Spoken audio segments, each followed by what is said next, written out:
Welcome to Keith and the Girl. I'm Keith Malley. Today's guest, the great Sean Malin. Hello, Sean. Hi. How you doing? You're looking good today. Good I, morning. I was just gonna say the same about you. You look like you're about to go to a very important meeting. Oh, this suit jacket. I kind of always dress up for podcasts. I don't know if when I had the New York Times or something like this interview me once, and I put on a suit as if this was how I normally dress for the podcast. I had newspapers in all different languages on my table. Luckily, they didn't ask any follow-ups. So, no, Sean is a very important person, and I'll explain what's doing today. First of all, Sean, you were born in Long Island, New York. Raised in California. Is this true or false? Completely true. You That's a fact. are, and you got a bachelor's of arts in cinema studies, and then a master of arts in media studies. True. All true. So people say, who can judge art? You can. Yeah, I don't know that anyone's more qualified, but have the skills. I've got the tools. A culture critic since 2007 speaks on film, comedy, and food. So when people give an opinion about a movie, goes, no, Sean, you're wrong about Nosferatu, for example, and you go, did you study film? Obviously, I'm right. I know about comedy. I studied it. I know about podcasts. I study them. My opinion is worth more than yours. Yeah, and if they disagree, I have like a little hammer that I just kind of conk them with. It's not violent or anything. He's so speaking on film, comedy, and food. Is The Bear a comedy? Huh? Mm-mm. You never Yeah, thought about it? I've thought about it many times. I liked what Io said about it, that it's like up to a producer to submit to like the arbitrary Emmy category. I mean, I laugh at the show. If they say it's comedy, I accept that. Okay. If it's gonna have a happy ending, it'll be a comedy. I'm going the Shakespearean route. Okay, I see. Okay. You participated in the inaugural critics class of Current TV's The Rotten Tomatoes Show. Yeah. Then you told me about this movie Eddington, and it has a little, podcast angle. I understand at the end, but it was 2.5 hours, so I didn't have time to see it. I don't need the COVID story in real fucking time. But I go, oh no, it only has 29% on Rotten Tomatoes, and you said you can't go by that. People don't know what to. You worked for Rotten Tomatoes in one way or another. Yeah, and specifically on that show, they pitted Rotten Tomatoes commentators against one another, and we would all sort of like disagree on the air. That was sort of the power of the show. You had 20 of Right. us all going, expressing completely different opinions about the same movie. I feel pretty smart in that. For me, I can tell if I'm going to like something based on the critics versus regular people's score. Mm, And like if one's 100% and the other's zero, based on what kind of movie it is, I can tell who's right. Like if it's religious, then it's going to get a low critic score and a super high, whatever the fuck. It's if it's fun and violent, it'll go a certain way, and then I can right. kind of read it. Do you look at the numbers before you go? Does it help I you? I never check them, not because I don't think that there's worth to them, but because I tend to be out of step with both the critics and the audiences, except when it comes to like comedy or podcasts. Like in film, I have a much more like experimental taste. I gravitate towards a very specific thing, but I have a much more expansive like palette for comedy and audio, I think. Are you in a romantic relationship? Yeah, I have a long-term partner. And does did they get nervous about seeing a movie with you? No, she and we see stuff all the time. On Letterboxd, I'll always indicate when we've seen a movie together, and we watch movies constantly. We're recording a couple of weeks out of spooky season, and during spooky season, we will watch exclusively like horror suspense films for Okay. like a month and a half. Do you get nervous being caught watching trash on TV? I had a chef that I worked for that Michelin star, but man, he loved eating McDonald's, but he didn't want anybody to see him do it. Yeah, no, one of my strongest critical opinions is that there's no such thing as like a guilty pleasure. The only thing you should feel guilty about watching is like criminal material, like anything that Right. you legally shouldn't have access to. And I include stuff that you've pirated in a bad way, not necessarily just like gross sexual Gotcha. depravity, but like any show that's on the air, any movie that's in theaters, like if it's crappy and you enjoy it, then that's good enough. What was it made for except for you to enjoy? They're pieces of entertainment. Do you clap at the end of movies? No, and I resent when people do clap like in the theater.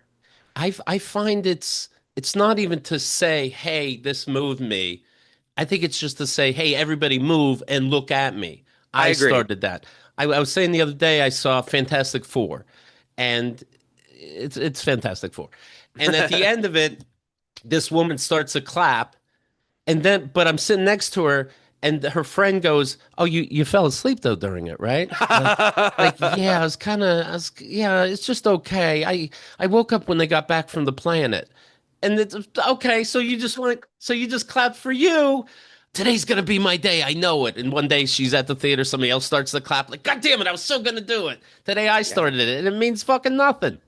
I have a couple of stories about this. The first is that I have seen one movie where when the audience clapped, I completely understood why, which was Clint Eastwood's Richard Jewell. I went to see that at like a dollar theater on its like second run in theaters, and the audience was rowdy. They were talking to the screen and chattering back and forth, Right. and it eventually became this thing where everyone was making jokes. And by the time the movie ended, they were clapping for each other like, yeah, we entertained ourselves more than the movie. So that Oh, made okay. sense. That was good. The other thing is, my dad, I think, has the perfect like behavior for someone who truly loves a movie like this. We went to see G.I. Joe in theaters, and it really moved him for some reason. He's a comic book fan, and he was very That's happy. funny. And at the end of it, he just stands up and he just goes, "Yes!" Like, Yes, and, sir. and that was all he needed. No clapping, just an quick exclamation, I can not see for being in the attention. back of a pickup truck and kicking the tailgate open and just spraying fucking everything on Cobra. I could see Yeah, doing that. I could I see know doing that. it's positive. The, do you stay for the bonus scenes? Do you look that up? Will there be extra stuff? Like especially a Fantastic Four, of course, will have bonus stuff. Do you stare at the credits whether or not there's bonus stuff? Yeah, I have the same attitude about this as I do for all podcasts, which is if you want to listen to a podcast, you must listen from the moment it starts to the moment it ends. That includes advertisements. I This is a controversial opinion because people are like, "Well, I skip the ads or whatever." Right. But if you're like me and you listen to tons of podcasts, just like you see tons of movies, respect the people, like help them make their money. Like they are artists who are putting out work. I watch every credits. The only exceptions are like if I'm on a plane and you physically can't see the credits, there's no use in sitting Sure. through them because they're too small. Right. Yeah, you don't But have to raw yes. dog that. But all right, look at you. Yeah, I remember being a kid and we hardly ever went out. And so I would stare at the credits. And like I remember seeing the Fievel movie, the first one, the Russian Mouse, and Yeah. I'm like, oh, John Bluth. Okay, then I've seen that name before, and I got into it. And now like I recognize production companies that come on screen. Yeah. Like the production company will start and I'm like, oh, that's gonna be blah blah blah. I'm Well, like, like, did ah, you see this. this Naked Gun film that Yes. just came out? Yes. At the end of the Naked Gun in their credits, they've got Yeah. 50 jokes. Like the Mhm. movie is funnier because of their credit sequences. Or I watched a Netflix movie. It was kind of like a throwaway Back in Action. Cameron Diaz. It came out a couple of months ago. Yeah. Not the greatest movie, but at the end of it, they have this beautiful sequence of like digital graphics that they created to simulate the action from the Right. movie. And I'm thinking, this is better than half the movie. I don't know why people skip these. Like I'm entertained actively watching them. It's not just like out of some like I salute Right. the grips, I you know. find it weird when people leave movie theaters, not even, never mind the bonus scenes, the regular meat of the movie, 5, 10 minutes early because they could tell it's being wrapped up. And you Yeah. could tell the way they're moving, they're not late for something. They're not in a hurry. They're not trying to beat the bathroom or traffic. But they're just like, yeah, I got the gist. I'm like, this was Fantastic Four. It was 2 hours. Like, what do you mean you got the gist? There's 5 more minutes of something. Maybe Doctor Doom shows up. I don't know. But where you going? Yeah, I just honestly hate how people behave in movie theaters. Like Right. I'm not one of these people. I'm not one of these critics who thinks that the experience of cinema is so sacred that you can't watch a movie on your screen or on your phone or on your tablet. I love to watch stuff, not everything. I'm not watching fucking Martin Scorsese on my phone, but like I go to the gym, the phone goes in front of me, I watch some movie or Right. I watch some show and it's perfect. But when people in a movie theater get up and block you and you've paid money for it, or they talk while you're still trying to watch. That gets me real angry, Keith. Have you ever dealt with this? I've had girlfriends that maybe halfway through the movie, and I respect the movie. I don't want to miss the first 2 minutes. People seem to not mind that so much. Hmm. You got to be on time. Not only that, I've been on dates where like quarter into the movie, halfway into the movie, like I can use more popcorn. Hmm. I'm like, okay, Yeah. go ahead. And then I'm the asshole not getting laid, of course, because I couldn't what get up and provide for my woman. So that must mean I'm not good husband material. You go. I respect movies more than you. Yeah. Obviously, you knew that the whole time. The way I was nervous that we were going to be late. Why is it my job to get up candy when you obviously don't give a fuck? I think they're just mad that you lock the theater door after they leave. That's Yes, rude, Keith. Like, let when them I back walk in, in. not actually when I walk into a movie theater, I close that door. That they Yeah. leave open for people to walk in. I really do.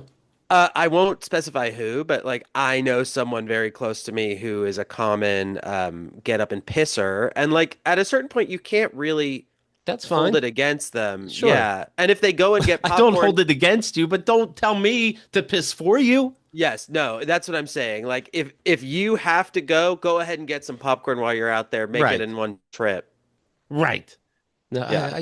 I need candy. Like, is that a test? Will your man be willing to leave a movie that he loves Nah, to get you candy? Like, that's the that only won't way it happen. would make sense. Otherwise, it's offensive.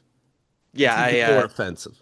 no one has asked me to do that, but if they had, I would be probably pretty single. I'd leave it. I'd act like I was getting candy and never come back. Dad went out for candy and we Right. never saw him again. The movie Eddington. You are a fan then when you were saying 29% don't listen to that? Yeah, I loved that movie. It was great. Okay. I'm into it, but again, do you find movies being too long, or you love I the whole like thing? length. I mean, can I ask you this? I Like, don't like all the bang for our buck we're getting. I need less bang for my buck. I love an 87-minute movie just like The Next Man, Yeah. but like if it's somebody that I care about, I mean, Ari Aster, this guy makes mega films, very interesting epics. And I'm like, we went to Norway and then rewatched Midsommar when we came back just to see how it lined up. Midsummer. And it's like we watched the long version, the extended version. Wow, more fights in the couples. Yeah, they're just getting angry at each other, more drugs. But like, yeah, if you respect someone's art, it's worth it. If you don't, if a filmmaker makes a movie and it's bad, then yeah, you resent that length. You like I can't stand that first Avatar movie. I love the second one. They're Okay. both about the same kind of length. I mean, where do you go from there? I don't know.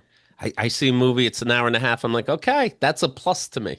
Mm. And I do notice this though, like I want them to be shorter, but when they're shorter, they're always bad. They really didn't have more to go. And there wasn't much there. It is a catch 22. I want you shorter, but it's probably bad if it's shorter. How often do you watch a movie? I see everything ever made. Yeah. I mean, I'm close to that. And it's like I I don't think length determines quality, but I do think quality should determine length. If your movie's not working and you've extended it longer and longer and longer, like someone needs to be like, this needs to Right. end. I s- Eddington and I'll see it, of course. Hmm. It's weird that I didn't with with me just saying that, but the trailer to me kind of reminds me, I don't know why, of 21 Grams. And it makes me think of Sean Penn and Benicio del Toro, and they just act like they're so fucking deep. Like they would just stare at each other and their heads will explode. And I'm supposed to be coming in the theater. That's the vibe that the trailer gives me. But I'll see it. I'll give it a chance. First of all, I meant to mention that Benicio and Sean Penn, they do have a movie coming out, which is this new Paul Thomas Anderson movie, and which Okay. I hear that's long too. He's one of those guys who I'm like, make a movie at whatever length and I'll see it. But Eddington, I think, is supposed to be funny, and I think that Okay. you will laugh more than you're expecting. I mean, 21 grams is deathly serious. Yes. It's Yeah. very intense. And it also did that trick where it takes things out of order.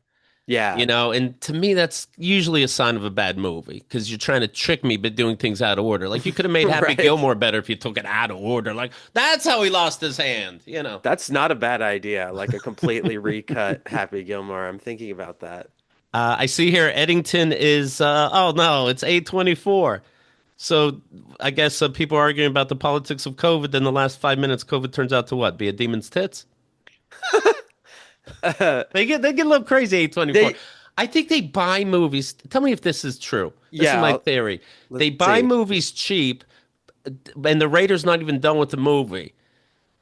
So nobody wants to buy it yet, but 8:24 is like, I'm willing to buy it. You can pay your rent. I'll take it. And they're like, but we're not done. We'll put on the ending. Bloody tits. The end. Next.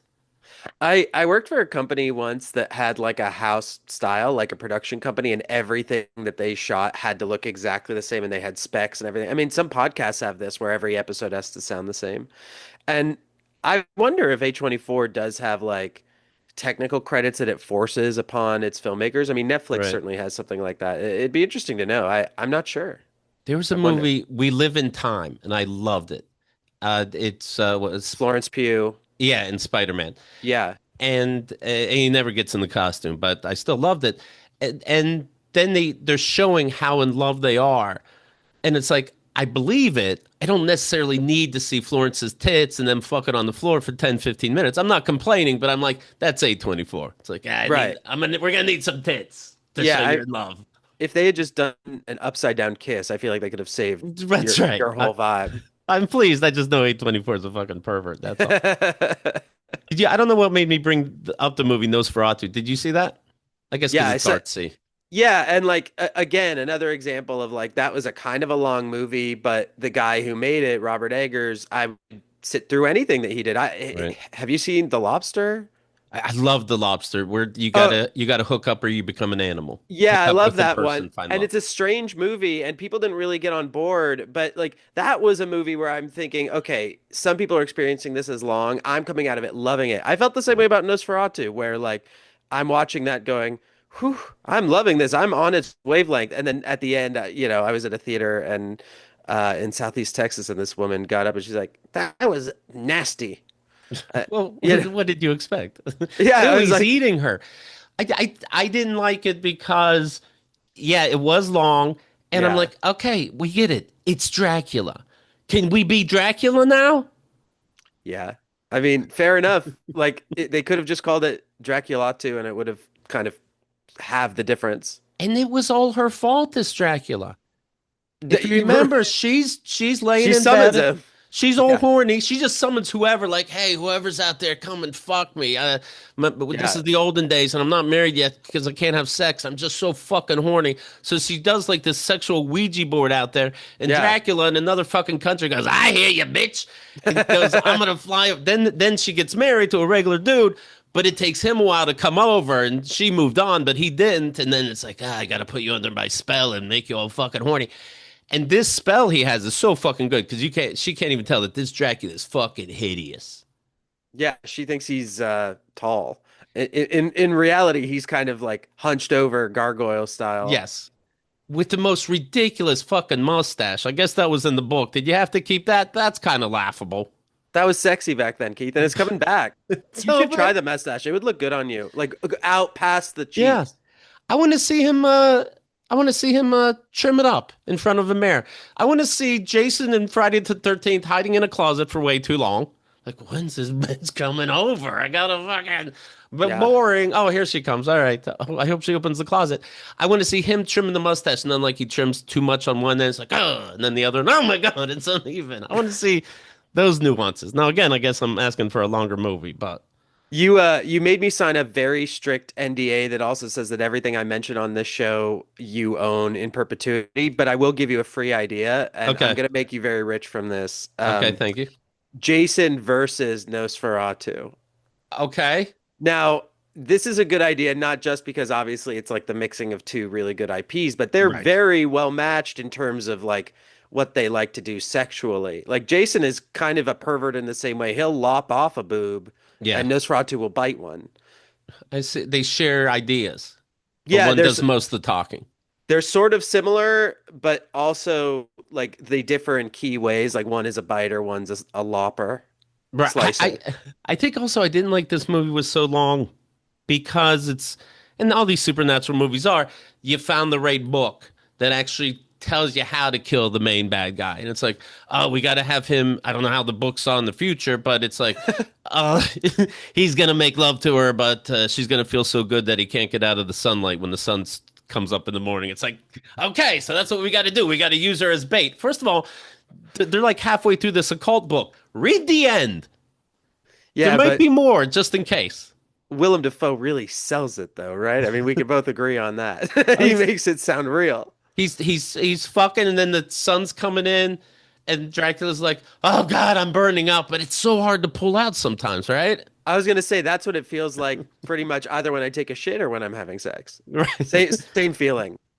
Did you see the news? SNL? Do you get into Saturday Night Live as a comic critic? Yeah, so I was late to love SNL. We were a Mad TV household. Oh, really? Wow.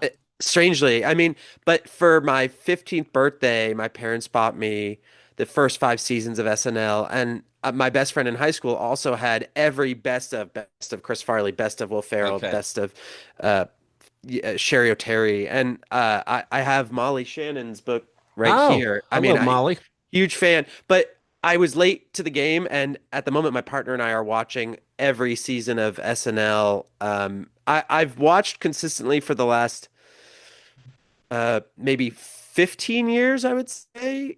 Yeah, like since 2010, give or take. But before that, I really didn't watch. I mean, I saw some when I was young, but I wasn't tuned in. I got you. Um, I do like it. I'm not one of those people who people are so hard on the show, I find. Like it's in its 51st season. Like it's not going to be as good as it once was. I don't know what you're I never. expecting. You know what? Do you think people lie though about how good they think it was? Because even when they did maybe it was the 40th anniversary at the time, and they would show like the best of clips throughout the years. But when they showed the old clips, they only showed 2 seconds of it. Cheeseburger, cheeseburger, and then they moved on to something like Will Ferrell that's actually funny. Then they Yeah. moved on to Celebrity Jeopardy. But they would go real quick, like here the bee people and the end. Like people, I think people are lying that early shit was good. I saw somebody give a Nosferatu review, and they're like, "Oh, I love the original 1922 movie. It haunts me to this day." It does not haunt you to this day, you fucking weirdo. That's like watching the original Godzilla. That's when motion was art. Like, you weird liars. Yeah, yeah, I've heard the theory that, and I think Lorne espouses this theory himself, that people like the cast that's the same age as they are, or writers of the same Right, I age. see that. You know, I haven't had that experience. I mean, when I watch it, I every season is different. It's a matter of alchemy to me. Like we're on season 15. This is Dennis Miller's last season, and it's very depressing because Dennis Miller is exceptionally funny in the Weekend Update slot, Right, and and you we're want to from the hate him. future. Yeah. Yeah, you want to Right, be like, "Oh, fuck that guy," right. but actually he's doing a very good job. And similarly, like I watched the Norm. I'm a huge fan of Norm Macdonald, but I went and I watched all of the seasons that he was the Weekend Update host, and um, I didn't like the show. I liked when he was on, but I couldn't stand most of like the Right. rest of the show around it. I don't know. I like the show as it exists now. I think people getting up in arms about firings or hirings or whatever, because we're talking at a time like in the middle of a week where Lorne is getting rid of, various Yep. cast members and writers have departed and whatever. And it's like, first of all, whose fucking business is it? Like, leave it alone. Like, I don't want you to be don't know shocked. I anything. don't want to start the new season. Go what? I need months to be ready that Heidi Gardner won't be there. I got to be prepared. She's been on the show 8 seasons and people are like flipping out. It's like, Jesus Christ, like be an adult about this. This is a workplace. I also think it's her idea. Like Heidi Gardner is so funny. 8 years, like you said. I think it was her choice. I think she's okay, and she's in TV and movies now. I think it was her idea. Now the other one's leaving, probably not. Michael Longfellow, Emil Wakim, and Devin Walker. In fact, I saw this little list, and I'm like, Devin Walker. Oh, I think I know her. And then I look it up. It's a dude. I'm like, oh well. Okay. Anyways, best of I luck.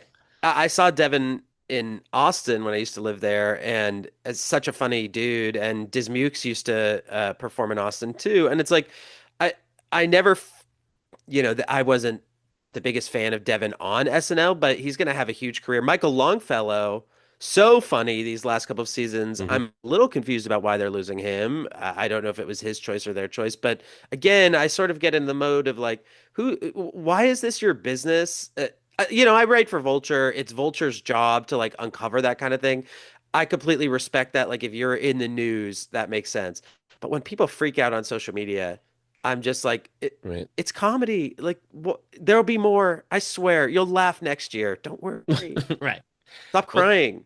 well, enough teasing. Let me start my pleasing. My buddy Sean here wrote a book, and I could not be more excited about it.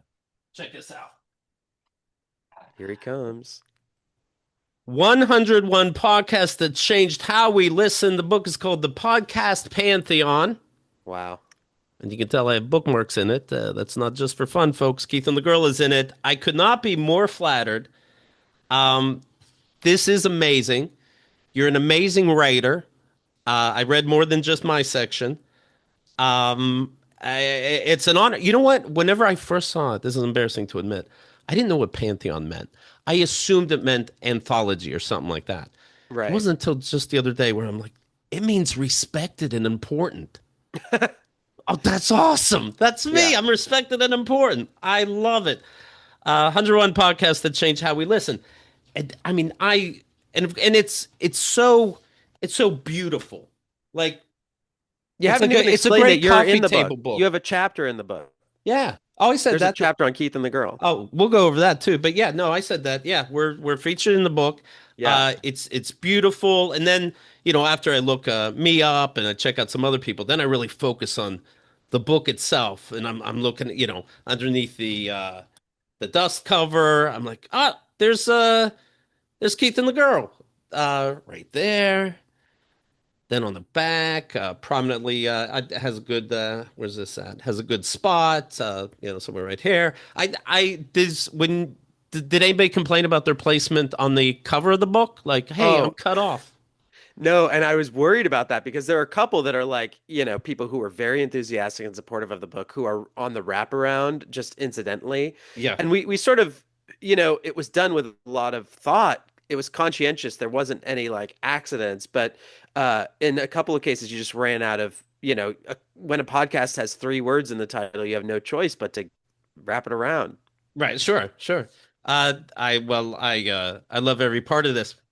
And then I saw Keith and the girls listed on the dust cover itself. Little section here. Let's see. Discover the first comprehensive canon in podcast history, brought to you by Sean Malin, the award-winning author behind Vulture's hit podcast column Start Here. With 101 shows spanning the genre gamut, from true crime, comedy and sports, to finance, pop culture, and sex and relationships, Malin profiles blockbuster hits like Serial, Conan O'Brien Needs a Friend, My Favorite Murder, and Office Ladies.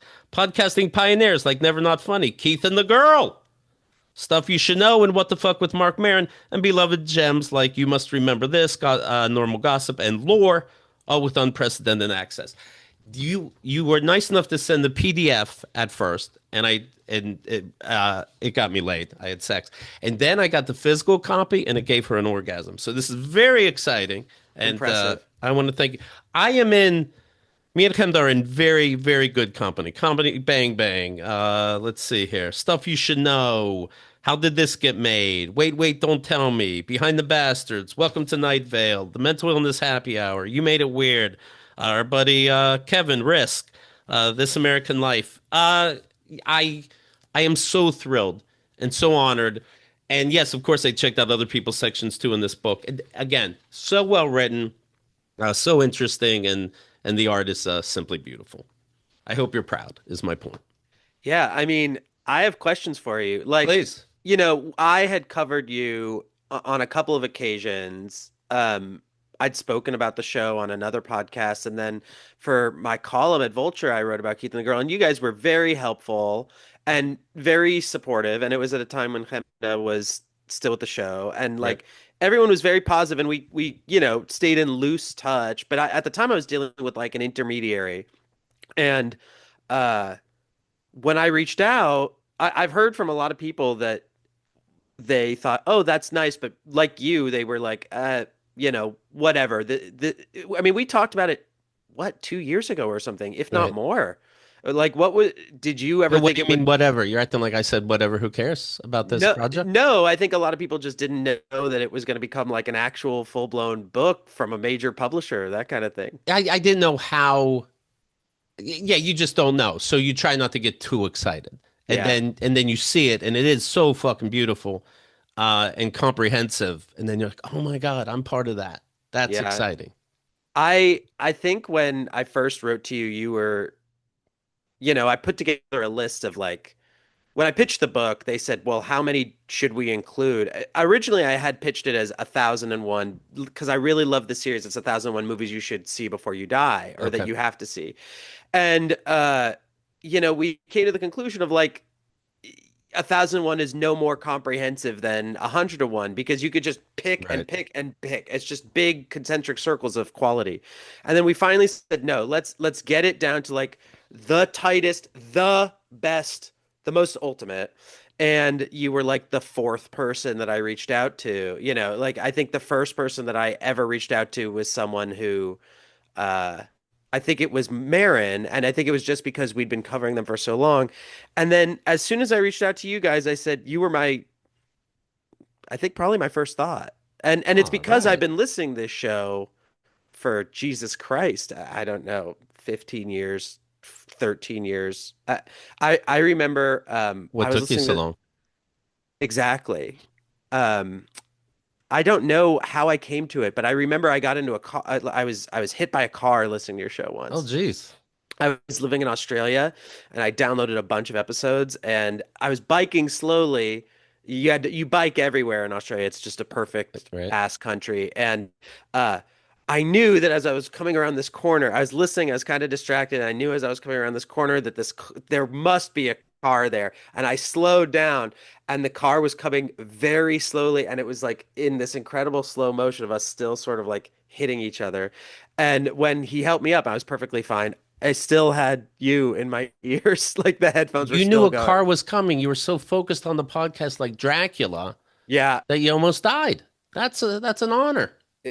Nosferatu prequel. Yeah. You should have been in that. Yeah, I don't know. I've just been listening to you for so long, and I felt like if we had to do a book like this, it would not exist without Keith and the Girl. It's beyond flattering. The foreword is by John Hamm, Yeah. and Have you had him? I know, but now I have an in. You should get him. I'm sure he'd love to talk to you. I don't He get loves asked. podcasts. Yeah, here's just a little bit from his forward. I don't get asked to rate a lot of forwards, although I consider myself to be a fairly avid reader and a lover of the form. For whatever reason, I'm just not considered, which honestly is mostly fine with me. I usually skip them unless they're written by the author, and if that's the case, why not just make it part of the book, you know? But when Sean asked me, I knew I had to take part in this one. How do you two meet? We've never met. I mean, we have spoken to each other, we've seen each other, we've talked. We've never been in the same room together, except one time. I'll tell you how we actually met.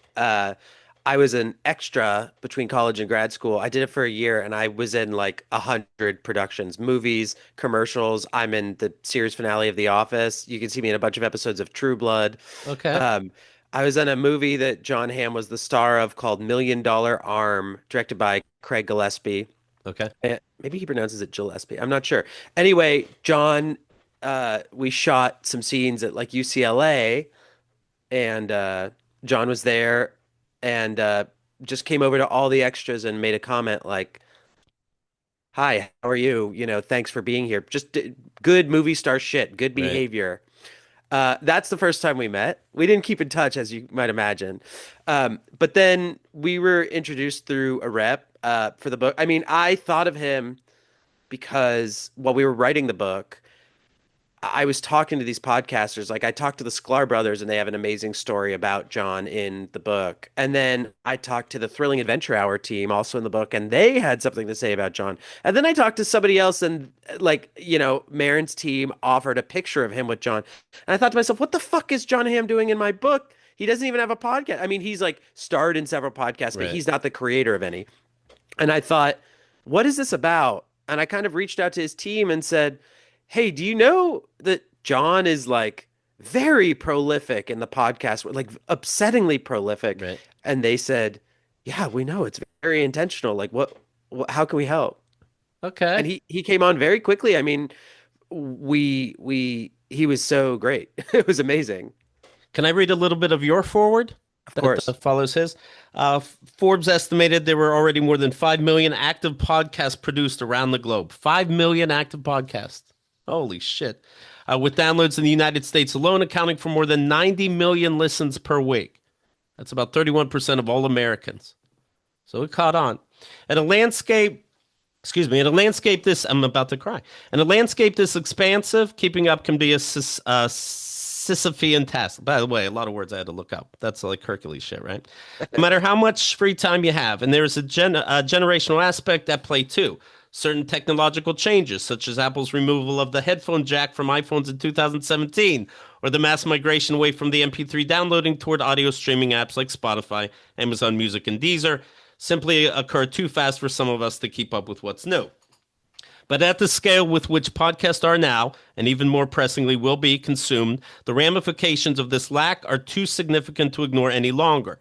Never mind the documented dangers of trusting the internet alone to maintain our media histories, so true.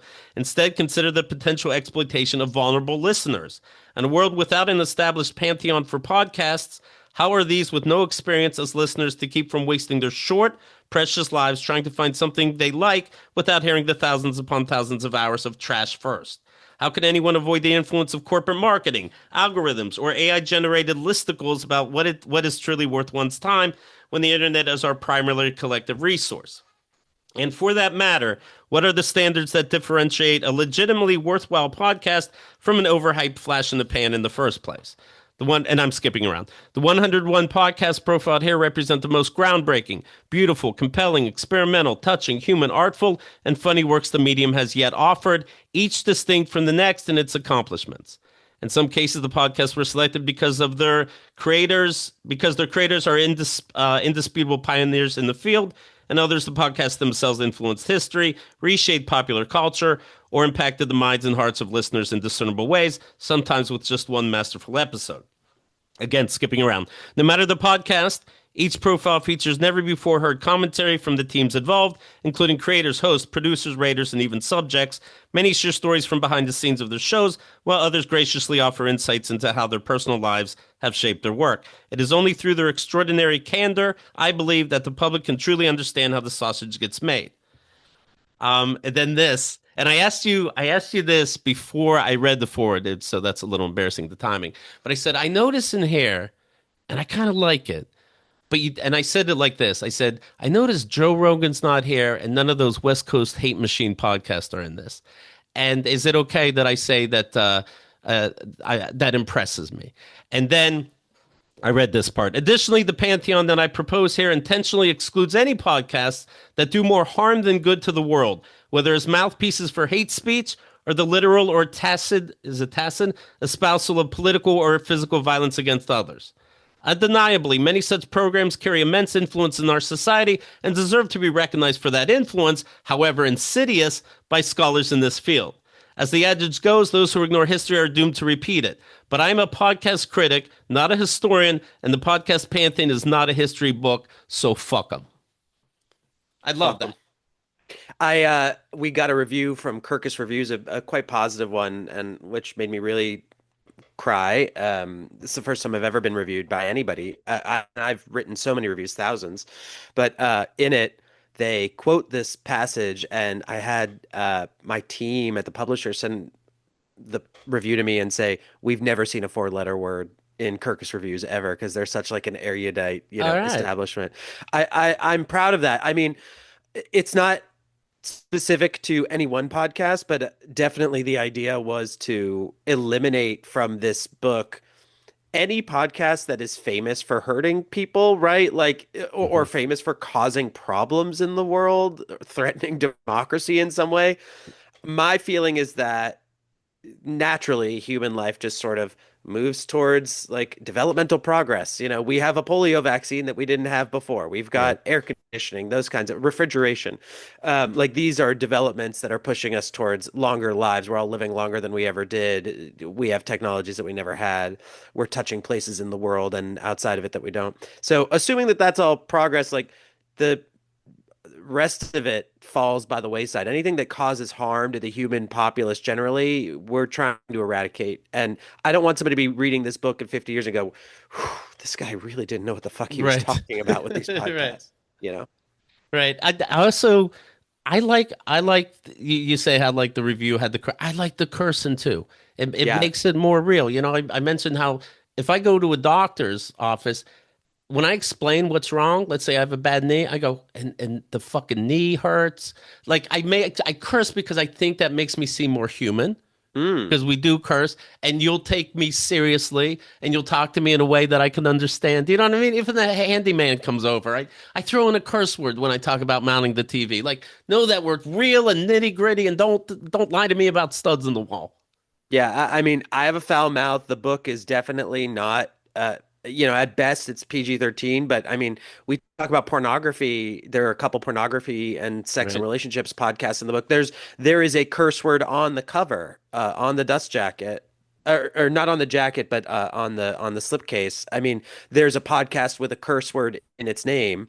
Right. I love cursing, and one thing I love about podcasting in general is that it isn't beholden to FCC regulations. So it's like there's so much you can speak in your own voice, whether that includes curse words or not. I mean, I myself think that people who don't curse are weird, and like when I see people who are very polished on camera, they refuse to say something like that, keep everything very PG. I find it very neutered typically. I have a brother that he'll say that I curse too much, but he curses. And like he doesn't realize who he is. Do you know what I mean? So like it's like fake. Sure. Like we'll play VR golf and right away he's like he'll fuck up and he'll go like, ah shit. I'm like, hey, you see who just started this? Like, I was trying to get down to your level. I'm like, interesting. Like I know you and that's who you are, and why you acting like you're better than being normal? And also if there's not cursing in a movie sometimes based on the movie, it takes me out of it. In Star Wars, there should be one character running around, shit, fucked up, shit. I agree. Like if someone Everything's blowing slices you in up. half with a lightsaber, you could go, Yeah. motherfucker. Like you're allowed to be upset about that. Right. Yeah, I mean, I watched, I mentioned that movie Back in Action. You hear a lot of there, that's sort of like PG-13-ish, and you hear kids going like, "Oh, dang, damn it," and you're like, if I'm getting Right. chased with guns by like Russian mobsters, I'm definitely gonna say shit, fuck, piss, and maybe balls as well.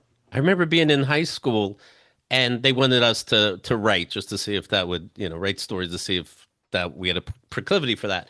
And it was understood you only wrote like a page or two, but I was into it. I'm writing like 14 pages. I'm writing the whole fucking movie. And at one point, and it wasn't a religious school per se, but there was no cursing.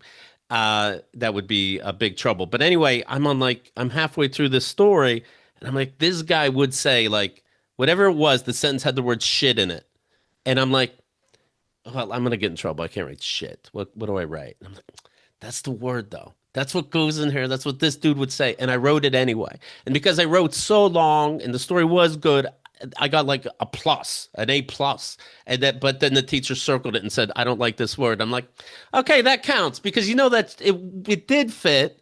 You just I'm just a kid though, so maybe I shouldn't be cursing. But that was the fucking word. And Yeah. you appreciated my art in a way. That's the way I took it.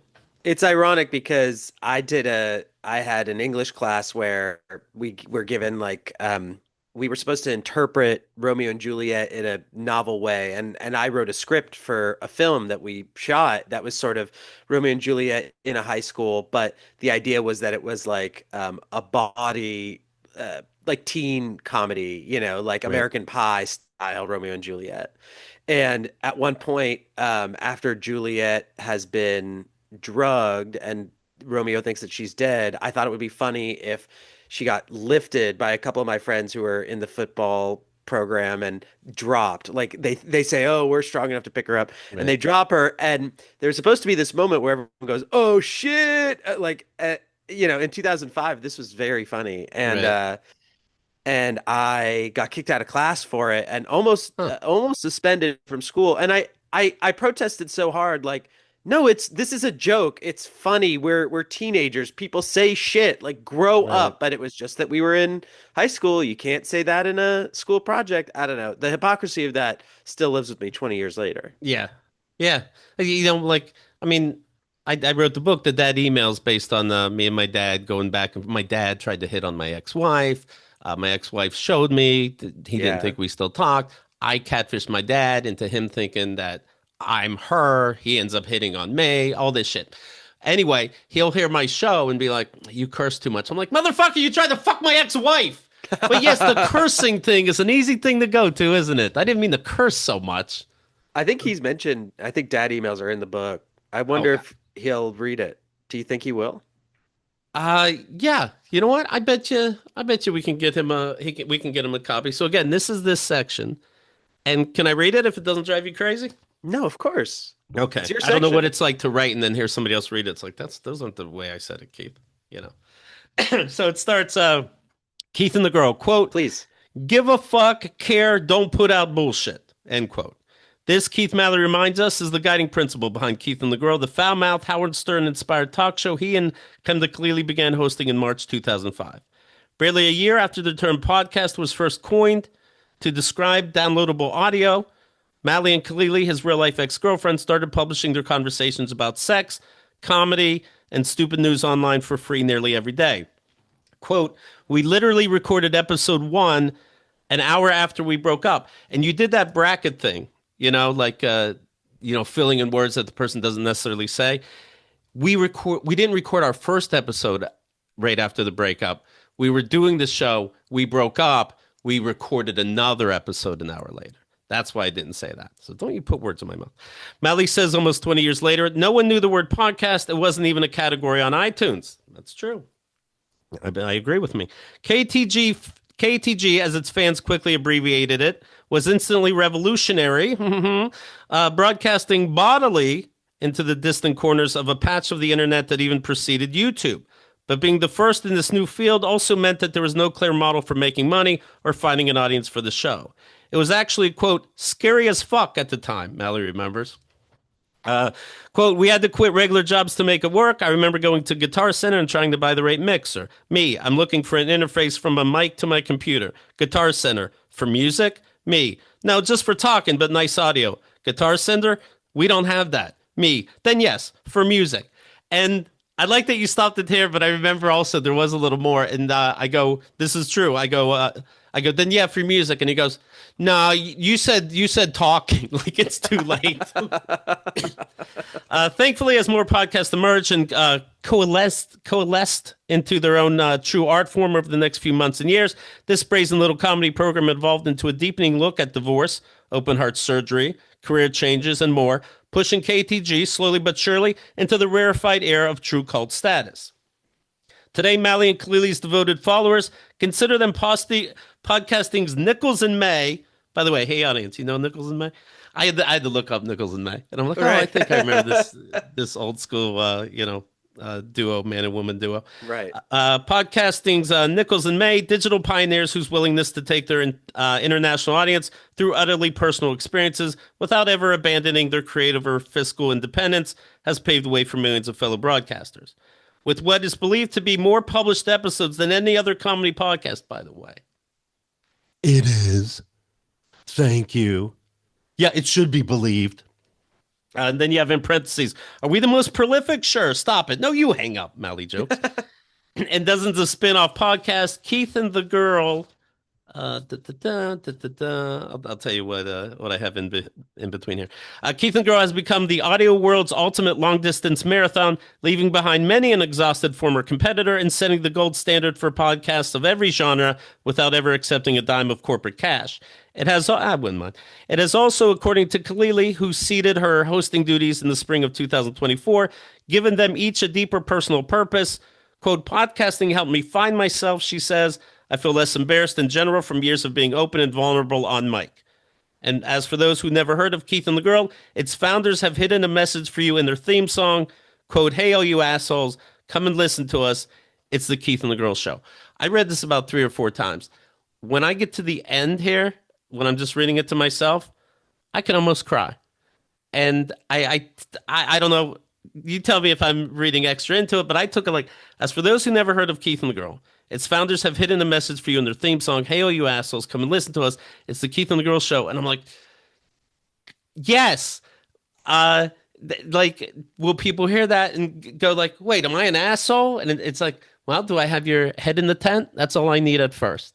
And yeah, it can make me cry.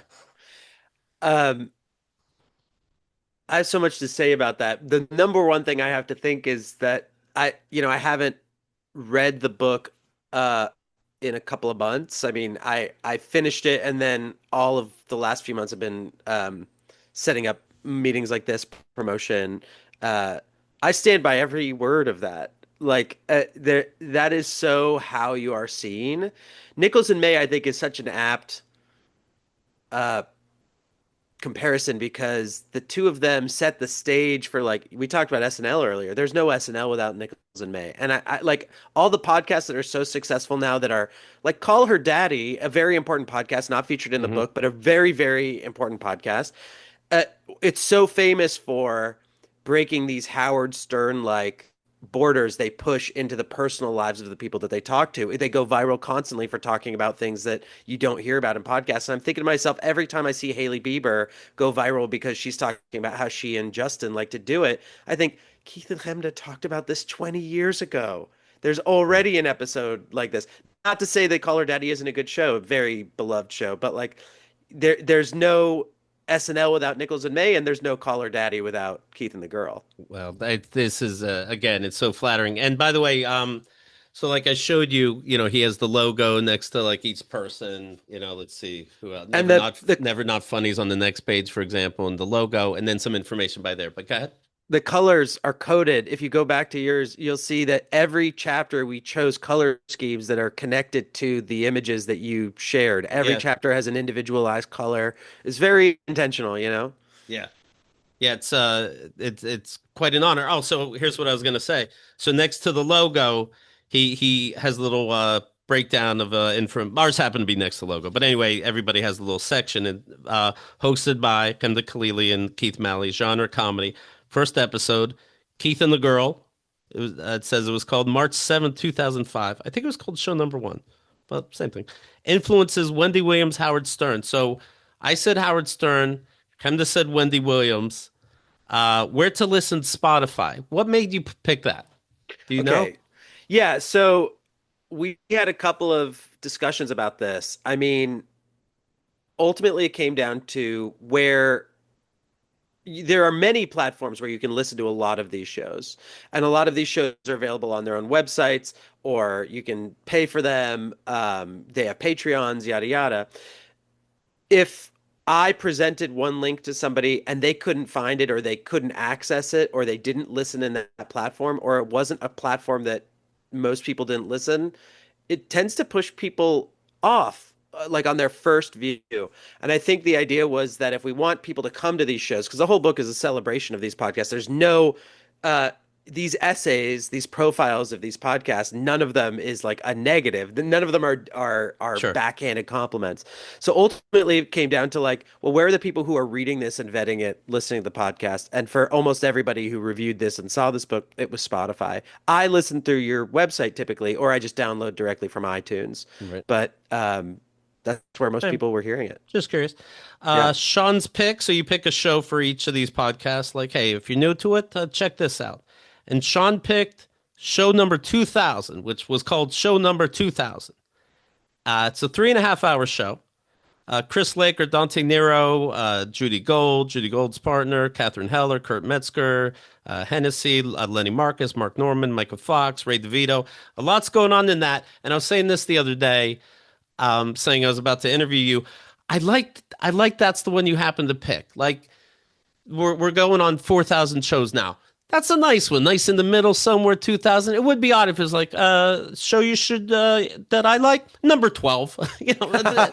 Whatever it was, maybe I'd be fine with. But I'm like, I like that show number 2,000. Okay, Again, super intentional. Like there are a lot of these shows where I have a personal favorite or one episode that's sort of stuck with me forever. The truth is, Keith, that like where I really where this show sort of went from being something that I listen to being something that I revere starts with the dad emails. And I wrote about that for Vulture, and I thought, you know what, I'm not going to repeat myself because there's so much about the show is so rich with episodes and right. rich with uh with themes and inside jokes. I mean, there's a million things going on. You could write about it for an entire book, and you have. And I just thought, okay, I'm just going to go to one that any person in the world would hear and appreciate. And on that show, that episode 2000, I mean, every single person is funny. Like you're hearing funny for three Yeah. hours. I remember listening to it in a, a car ride. Like I was on a road trip somewhere, and I just was entertained. The trip flew by because we're listening to this episode, and boy, it's just like cracking you up. Um, not every episode of any podcast can brag about that, but 3.5 hours, I mean, that's crazy. But it's a wonderful one. I thank you. But yeah, everybody was great on it. Just looking at show notes from that show, the first one is it's Keith and the Girls' 2000th episode. Yeah, by the way, it starts with a Kiss song from our buddy. Anyways, 2000th episode, and Keith and Candace celebrating by reading some nice comments from fans and getting grouchy over non-committal RSVP. So, we're making up marketing and all this shit. We don't know what we're doing. So we're like, okay, on Facebook, we're going to act like it's a party to tune into this thing. And hey, and you pick, you have to ask, will you be there? Yes, no. Well, it's virtual. So, you'll be there. And there's a dude from my high school that went, no, I won't be. What do you think you have to do? Just let it go. And I always complain about this for actual, also, it happened here and it happened in actual parties where people would show up to something. Are you going to come to this event?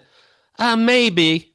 And it upsets me as much as the fucking hand clapping in a movie theater because now you made it about you. And yeah, oh, will you please? Like, okay, I'm figuring out the number of hamburgers I need. Maybe I'll be there. Maybe. Yeah, Fuck you. And especially when it's virtual. What the fuck are you doing? Maybe.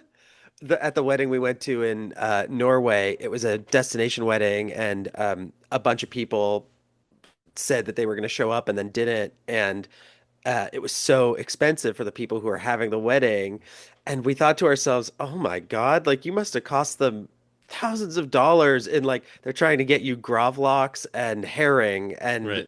yeah, fallow reindeer, and you didn't show up for their beautiful ice wine. Like that's so rude to send a Hmm. maybe for a Norway wedding." Right. Yeah, agreed.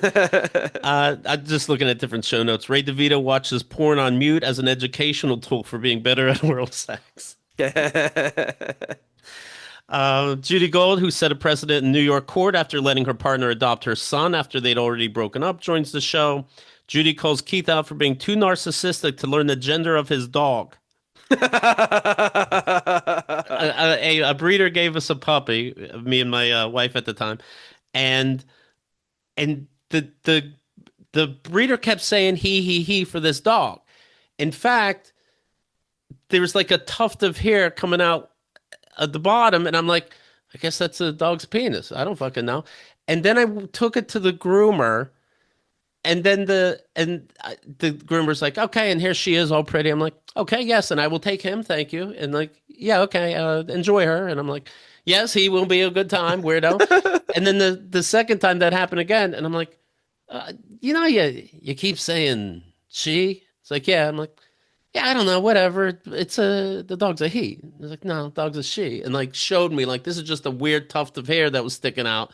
This is the vagina, and I'm like, okay, then I got a I got a female dog, which I guess maybe showed like I was sexist because the puppy would act up being a puppy, and I'm like, hey, what's puppy, get your shit together. But then I found out it's a woman. I'm like, act like a lady, puppy. Come on, quit biting everything. What's wrong with you? Judy's partner joins the show to talk about her experience on Wife Swap and how she and Judy fell in love. Yeah, it's a very fun show to check out. And then you have a section in the middle, some books do, where it's just all pictures. And we start that whole section. We start Yeah. that whole section of like you can see our very first old school podcast quote studio. Look at that. Look at that fucking computer. I The love those. They big just look like cathode ray tube. podcasting. Yeah. You look like you are podcasters in that image. It's just so good. Like the shot from above. It's like, what did you get this on a fucking Ring camera? Right. So somebody had a ladder. While podcasting is famously auditory medium, An expansive visual record of its first 20 years has already begun to form. Some creators use photographs to keep track of their shows, both in terms of what they release to the public and what happens behind the scenes. Others use original graphics or artwork. What follows is a small sampling of images from those in the Pantheon, including some that have never been published. And there we are, the first two pictures. Chemda and Keith in the early days of Keith and the Girl. Keith Mann and Chemda Khalili with guest Adam Conover. I love it. I love it so much. I couldn't be more proud.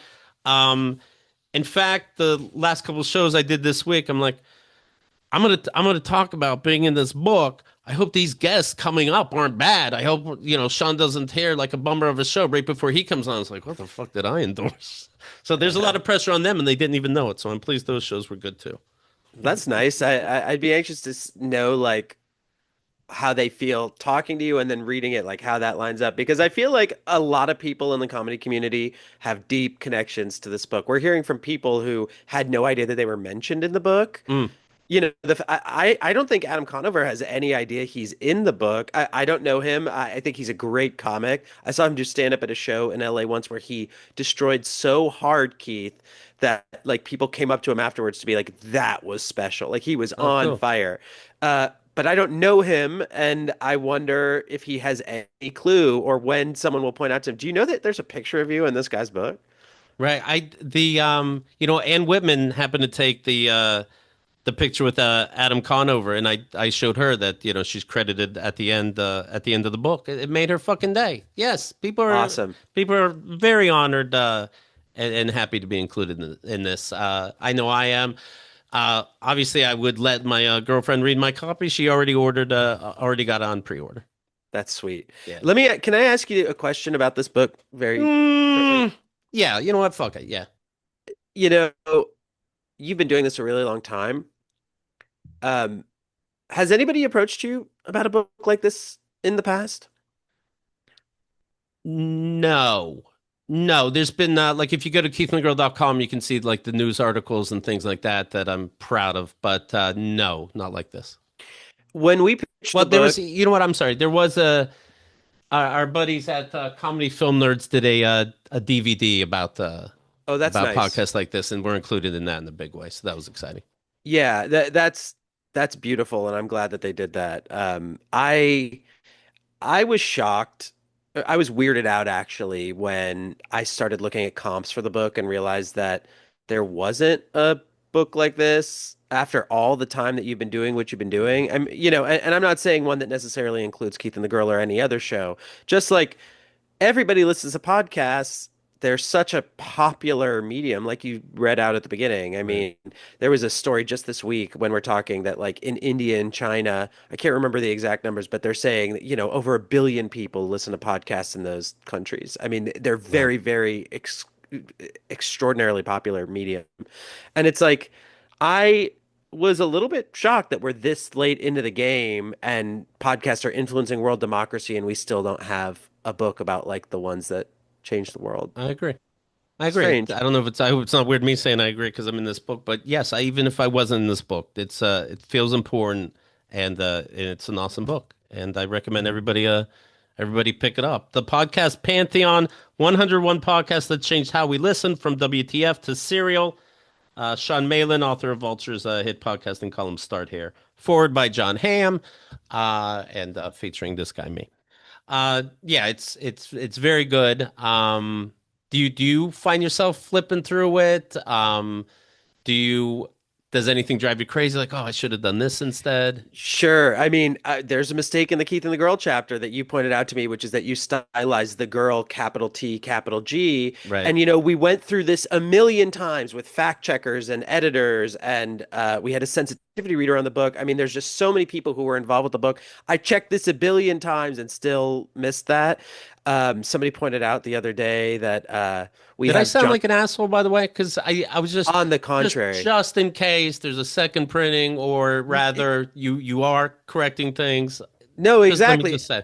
First of all, we're going to have an ebook, and the ebook, the first version, is already locked. But if it's in success, we'll continue to edit it, and Right. and hopefully there will be a paperback and a reprinting and all that stuff. Okay. Of course, we want all the material to be right, but like we heard from Jonathan Katz, Dr. Katz. He's in the book too. He has an amazing podcast called Hey, We're Back that is, I would describe it as a hidden gem, but it's like the funniest thing on the internet. And I asked him how he spells or how he stylizes the show because I'd seen it with an exclamation mark and some I'd Mm, seen with a comma. yeah. And we went to print, and then a couple of weeks later, he came back and said, "No exclamation mark, yes, comma." I'm like, "Shit, I messed He it could up." have been fast. He could have been faster. I don't blame him. I blame myself for checking 50 times and still making a mistake.